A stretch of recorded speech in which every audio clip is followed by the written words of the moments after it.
Adamaden foikela aketelenga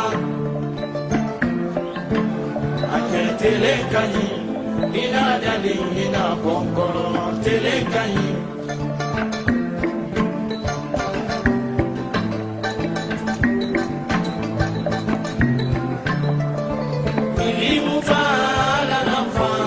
Nkali Senkoum Kamara na district commane bi Yimere Singé Nunko Bembe Wati. Je m'appelle Senkoum Kamara, je suis du district de Komoya. Avant, dans ce bas-fond, au temps de nos ancêtres, il n'y avait pas de travail. Il y avait vraiment une grosse brousse. Tout ça là, c'était vraiment des souches, des herbes. Nos grands-parents venaient juste travailler pour trouver un petit endroit pour travailler.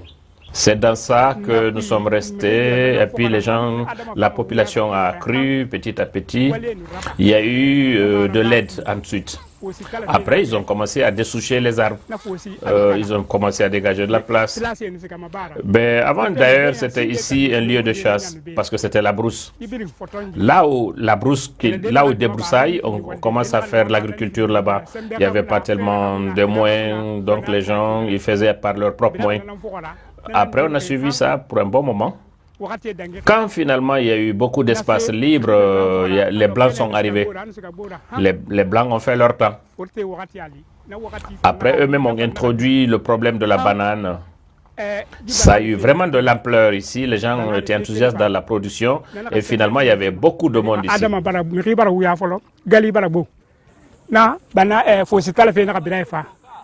Ici, après, tout ce que vous voyez là, c'était de la banane. Partout, c'était de la banane, tel que vous voyez ici.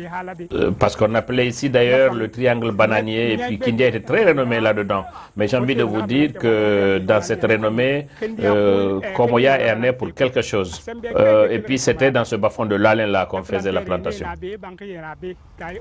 Après, malheureusement, il y a eu la maladie de la banane qu'on appelle la scarspociose. Et puis les Blancs, ils désinfectaient par l'avion. Mais malgré tout, après le départ des Blancs, tout est foutu. La banane, elle s'est complètement décimée.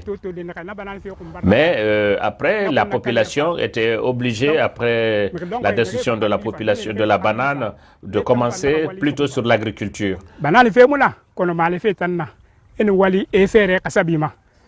Regardez la montagne au bout là-bas, tout ça, c'était la brousse dans la ligne ici.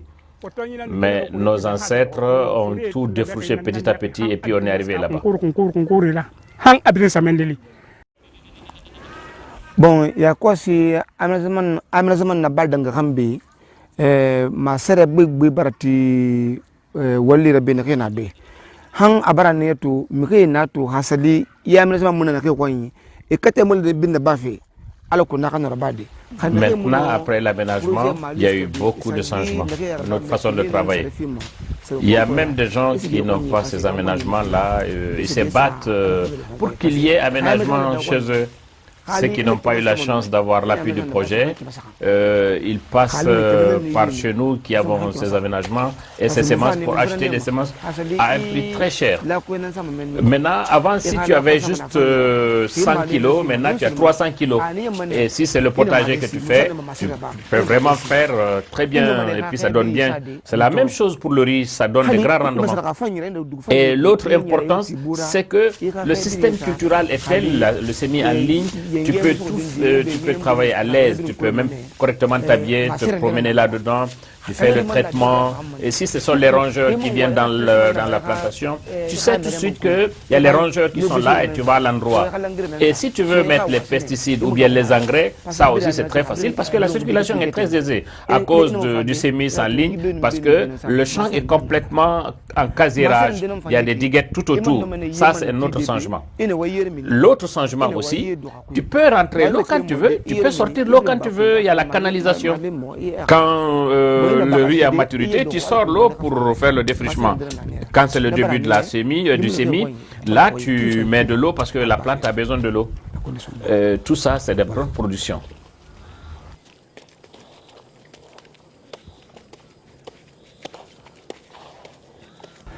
Bon, Moussa Chérif. Moi, je m'appelle Moussa Chérif. Je suis de Kindia, dans Komoya ici. Je suis le président du comité de gestion. Depuis que la culture de la banane a disparu ici, maintenant on travaille du riz. On a formé des groupements, les groupements se sont regroupés en unions et ce sont ces unions qui ont cherché des partenaires pour nous appuyer ici, améliorer notre façon de travailler. Après, parce qu'on a constaté quand on travaillait, vraiment tout ce que nous faisons a été drainé par l'eau. On a vu que ce n'était pas bon. Et puis après, la FAO est venue en 2003, ils ont aménagé ici. Ils ont fait l'aménagement pour nous. Et il y a eu de bons rendements parce qu'ils nous ont donné de très bonnes semences. On a eu vraiment de bons avantages. Mais malheureusement, après 3-5 ans, les aménagements ont commencé à se détériorer. Et après, les unions ont encore cherché d'autres partenaires. Et là, cette fois-ci, nous avons eu la chance d'avoir le PISA. Le PISA aussi est venu. Et on a pris des gens. Le PISA a demandé de donner des gens pour être formés. On a pris des gens, on a amené ces gens pour être formés dans la gestion. Et après, l'entreprise a fait ses ouvrages. Ils ont aménagé 18 hectares. C'est ce qu'il y a à Holaleng ici. Ici, sur les 18 hectares, il y a 600 familles qui travaillent. Mais tout simplement parce qu'il y a plus de gens qui font le maraîchage que ceux qui font la riziculture. C'est ce qui fait que les gens ils sont nombreux.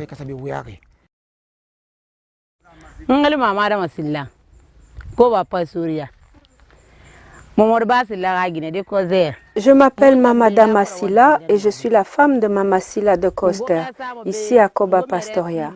Ici, nous faisons le maraîchage, nous faisons de la riziculture, mais on fait aussi le maraîchage. On fait beaucoup de choses. Les gens de l'aménagement sont venus ici et ils ont aménagé des casiers, ils ont fait des diguettes.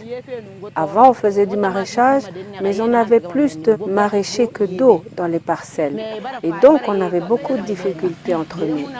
On faisait même des histoires entre nous ici parce que les premiers ne veulent pas que les autres aussi profitent de l'eau. Et souvent, ça dégénérait en bagarre entre nous. Mais maintenant, après l'aménagement, on ne dispute plus.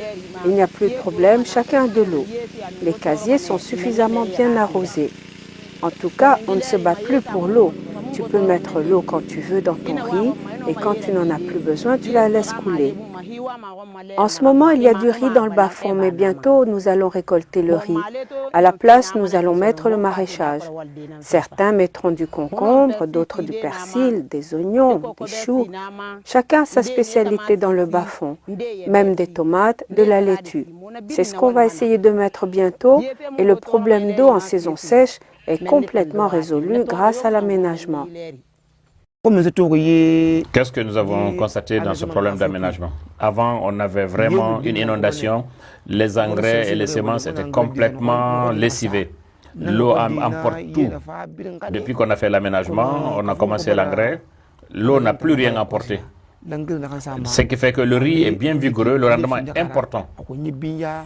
Là, on a plus de rendement maintenant qu'avant. Mais avant l'aménagement, il y avait ces problèmes. Maintenant, on a l'eau partout dans tout le casier. C'est à cause de l'aménagement.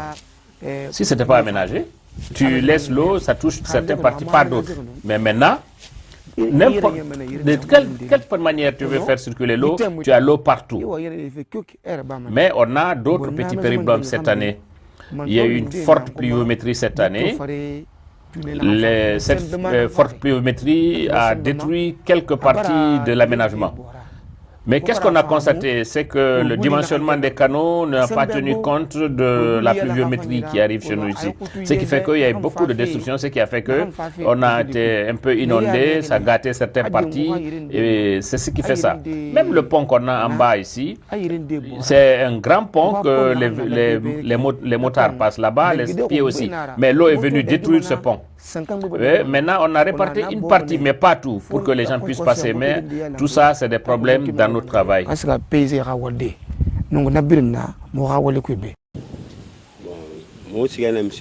Nous sommes allés chez M. Koleya pour essayer de discuter avec lui.